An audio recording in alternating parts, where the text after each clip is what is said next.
ஒருத்தர் பச்சை கிளி வச்சுருந்தாருங்க. அது ரொம்ப அழகாக பேசும். அது பஞ்சவர்ண கிளியாக இருந்தால் எவ்வளவோ அழகாக இருக்கும் அப்படின்னு அவருக்கு ஒரு நினப்பு. அதனால் அவர் என்ன பண்ணார், என்ன பண்ணுறதுன்னு யோசிக்கும்போது அங்கே ஒருத்தன் சாயம் விற்கிறவன் வந்தான். அவன் சொன்னான், என்கிட்ட சிவப்பு கலர் சாயம் இருக்குது, அதை நீங்கள் இந்த கிளி மேலே பூசுங்க, அது பஞ்சவர்ண கிளியாக மாறிடும், பார்க்க ரொம்ப அழகாக இருக்கும் அப்படின்னு சொன்னான். உடனே அவர் என்ன பண்ணார், அந்த சிவப்பு கலரை வாங்கி தன்னோட வீட்டில் இருக்க வேலைக்காரங்கிட்ட கொடுத்து, இந்த கிளிக்கு இந்த வண்ணத்தை பூசு, பார்க்குறதுக்கு பஞ்சவர்ண கிளி மாதிரி அழகாக இருக்கும் அப்படின்னாரு. உடனே அவன் என்ன பண்ணால், நொடியில் பூசிட்டு வரேன்னு எடுத்துக்கிட்டு போய் உள்ளே போய் பூச ஆரம்பித்தான் பாருங்கள். கொஞ்ச நேரத்துக்கெல்லாம் கிளி செத்து போயிட்டு.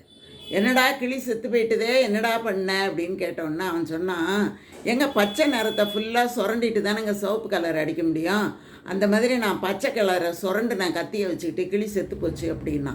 இந்த மாதிரி மூடெல்லாம் வேலைக்காரனாக இருந்தால் அந்த கடையும் அந்த வியாபாரமும் எப்படிங்க உருப்பிடும்?